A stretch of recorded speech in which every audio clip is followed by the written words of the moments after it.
किती गर्दी झाली?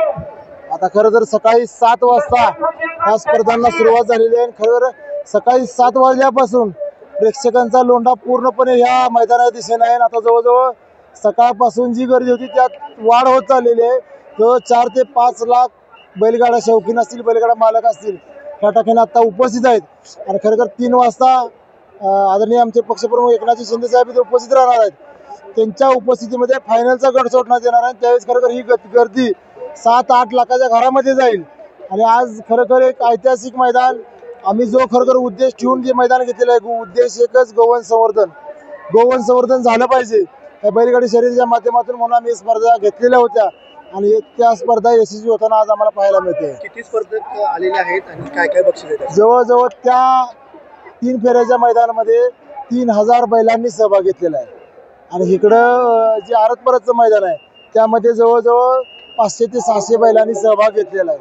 असे जवळ आणि श्वानची स्पर्धा आहे, अशा अनेक स्पर्धा या ठिकाणी आहेत की सर्व पशुधन जे सांभाळतात, शेतकरी आपले सांभाळतात, त्याची जवळजवळ संख्या 5000च्या घरामध्ये गेलेली आहे। आणि प्रेक्षक 5 लाखापेक्षा जास्त झालेले आहेत।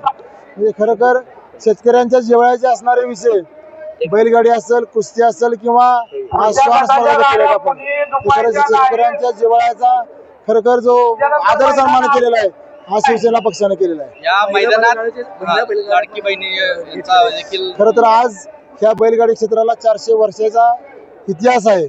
ह्या संपूर्ण इतिहासामध्ये आज पहिल्यांदा लाडकी बहीण म्हणजे महिलांचाही सहभाग, स्वतः महिला बैलगाडीवर बसणार आणि त्यांचीही एक गट पळणार आहे। म्हणजे इतिहासामध्ये ही पहिल्यांदा होणार आहे।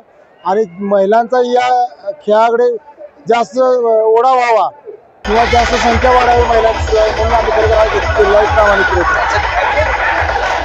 त्यांना प्रत्येक असं नाही, प्रत्येक सहभागी महिलेला आम्ही रोख पारितोषिक आणि स्पेशल देऊन सन्मान करतो। त्यातली जी पहिला नंबरची महिला येणार आहे ती सुद्धा फॉर्च्युनरच्या दिशेने वाटचाल करणार आहे।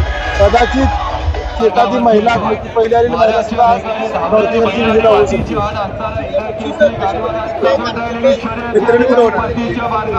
आज खरं ही जर सगळी गर्दी बघितली, आज प्रथम प्रामुख्याने मी सांगितलं 2 फॉर्च्युनर, 2 कार, 7 ट्रॅक्टर आणि 150 टू व्हीलर इथे आहेत। पण आज ही गर्दी बघितली तर आज एका फॉर्च्युनरचा फायनल हा शिंदे साहेबांच्या उपस्थितीमध्ये 3 वाजता होणार आहे।